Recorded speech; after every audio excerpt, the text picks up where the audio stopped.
అందరికీ నమస్తే అండి. Nellore rural Telugu Desam party MLA Kotamreddy Sridhar Reddy గారిని హత్య చేయడానికి ఒక పకడ్బందీగా ఒక ప్లాన్ చేశారు, ఒక కుట్ర చేశారు. కాకపోతే ఆ కుట్ర ఆదిలోనే భగ్నమైంది. ఆ ప్లాన్ ఆదిలోనే లీక్ అవ్వడంతో వాళ్ళు సైడ్ అయ్యారు. కోటంరెడ్డి గారు సేఫ్గా ఉన్నారు అని ఒక వీడియో లీక్ అయిందనమాట. నెల్లూరు జిల్లా రాజకీయాలను కుదిపేస్తుంది ఈ అంశం ప్రస్తుతానికి. ఈ వీడియో పోలీసుల దగ్గరకు ఆధారంగా వెళ్ళింది. అండ్ కోటంరెడ్డి గారు కూడా దీని మీద పోలీసులకు ఫిర్యాదు చేయడానికి రెడీ అవుతున్నారు. సో దీని మీద రాష్ట్ర ప్రభుత్వం కూడా అలర్ట్గా ఉండాల్సిన అవసరం ఉంది.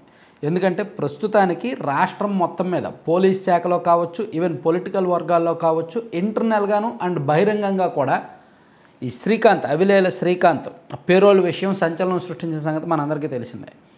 అలాగే అతని ప్రియురాలు లేడీ డాన్గా ఉన్న నిడిగుంట అరుణ వ్యవహారం కూడా గత కొన్ని రోజులుగా రాష్ట్ర రాజకీయాలను కుదిపేస్తున్న సంగతి తెలిసిందే.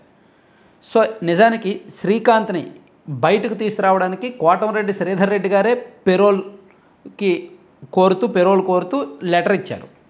ఆయన సిఫార్సు లేఖ అండ్ గూడూరు ఎమ్మెల్యే పాసం సునీల్ కుమార్ సిఫార్సు లేఖ ఆధారంగా వీళ్ళిద్దరు లేఖలు హోంమంత్రి గారికి వెళ్తే హోంమంత్రి గారు దాన్ని ఎండార్స్ చేసి హోంశాఖ అధికారులకు పంపిస్తే అధికారులు దాన్ని జూలై 16వ తేదీన రిజెక్ట్ చేశారు.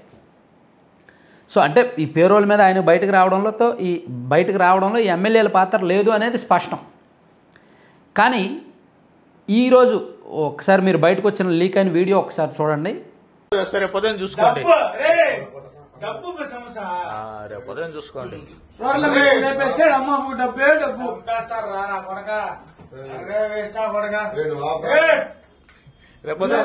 నిన్ననే కదా మా ఫ్రెండ్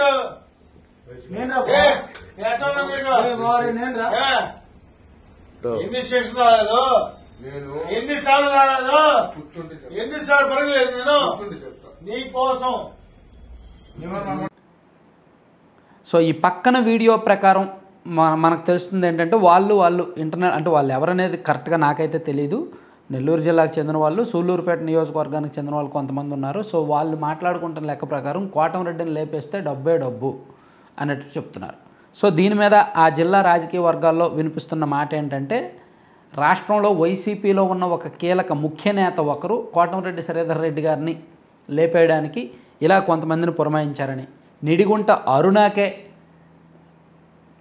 ఈ పని అప్పచెప్పారని, ఆమె అనుచరుల ద్వారా ఒక ప్లాన్ చేశారని, సో వాళ్ళు ఇట్లా లోపల మాట్లాడుకుండగా ఈ వీడియో బయటకు లీక్ అయిందని అనేది పోలీసులకు ప్రస్తుతం అందిన సమాచారం అన్నమాట. సో ఈ వీడియో ద్వారా అదే తెలుస్తోంది. అలాగే సామాజిక మాధ్యమాల్లో వైరల్ అవుతున్న ఒక మెసేజ్, ఒక టెక్స్ట్ మెసేజ్ కూడా అదే తెలుస్తోంది. అయితే శ్రీధర్ రెడ్డి గారిని లేపేయాల్సిన అవసరం ఎవరికి ఉంది? నిజానికి ఆయనకి రాజకీయ శత్రువులే తప్ప పర్సనల్గా ఎవరు శత్రువులు అంటూ లేరు. అదేమి ఫ్యాక్షన్ పాలిటిక్స్ ఉన్న ఏరియా కాదు. ఆయన కూడా ఫ్యాక్షనిస్ట్ ఏమీ కాదు.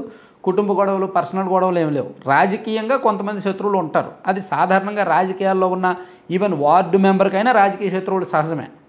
ముఖ్యమంత్రి స్థాయి నుంచి గ్రౌండ్ లెవెల్లో ఉన్న వార్డు మెంబర్కైనా రాజకీయ శత్రువులు ఉంటారు. సో అంత భారీ స్థాయిలో ఈయన్ను లేపేయాల్సిన అవసరం ఉందా లేదా అనేది ఒక పెద్ద ప్రశ్న. నిజంగా ఈయన్ను లేపేయాలని ఆ వీడియోలో వాళ్ళు చర్చించుకున్న అంశం నిజమే అయితే ఆ అవసరం ఎవరికి ఉంది? కోటంరెడ్డి గారు గత ఎన్నికలకు ముందు రిస్క్ చేశారు. ఒక రకంగా వైసీపీని కాదని, జగన్మోహన్ రెడ్డి గారిని కాదని 2014 అండ్ 2019లో వైసీపీ నుంచి గెలిచిన ఆయన పార్టీలో సీనియర్ నాయకుడిగా, కీలక నాయకుడిగా ఎదిగారు.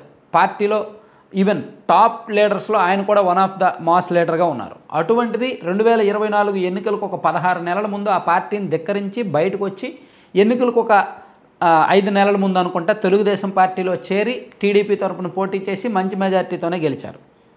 ప్రస్తుతానికి ఆ జిల్లాలో టీడీపీకి బ్యాక్ ఎండ్లోను ఫ్రంట్ ఎండ్లోను మంచి లీడర్గా ఉన్నారు.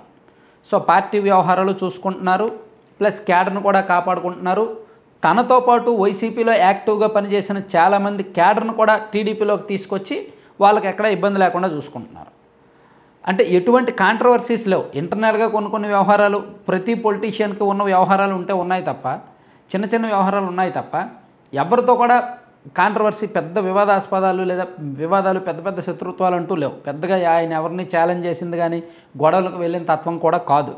కానీ అటువంటిది ఆయన్ని లేపేయడానికి స్కెచ్ చేయడం, ప్లాన్ చేయడం, ఇదంతా సుపారీ వ్యవహారాలు మాట్లాడుకోవడం, ఆయన లేపేస్తే డబ్బే డబ్బు అని మాట్లాడుకోవడం మాత్రం కొంచెం ఆందోళన కలిగించే అంశమే. నెల్లూరు జిల్లాలో ఇటువంటి ఫ్యాక్షన్ పాలిటిక్స్ అయితే లేవు. సో ఇప్పుడు ఈ వీడియో మీదే మొత్తం చర్చ జరుగుతోంది. అయితే ఇప్పుడు ఆల్రెడీ అరుణ గారు పోలీసుల అదుపులో ఉన్నారు కాబట్టి ఆమె వీడియో ద్వారా అనేక అంశాలు లీక్ అవుతున్నాయి కాబట్టి ఆమె ఫోన్లోనే బహుశా ఈ వీడియో బయటకు వచ్చిందా, లేదా పోలీసుల దగ్గరికి ఈ వీడియో ఎప్పుడు వెళ్ళింది, దీంతోపాటు ఇంకా ఏమైనా ఇతర వీడియోలు ఉన్నాయా, అసలు అరుణ పోలీస్ కస్టడీలో అంటే ఆమెను అరెస్ట్ చేసి 5 రోజులు అవుతుంది. ఈ 5 రోజుల్లో ఆమె మొబైల్లో ఉన్న ఎన్ని అంశాలు పోలీసులకు తెలిసాయో, ఇందులో ఎవరెవరి గురించి ఉన్నదో సమాచారం, ఏ అధికారి గురించి ఏ ఎమ్మెల్యే గురించి వాళ్ళు ఏం మాట్లాడుకున్నారో ఇదంతా మనం ముందుగానే చెప్పుకున్నాం. అరుణకు సంబంధించిన ఏ వ్యవహారం లీక్ అయినా సరే సంచలనమే అని. సో ఇప్పుడు అదే జరుగుతోంది. Thank you.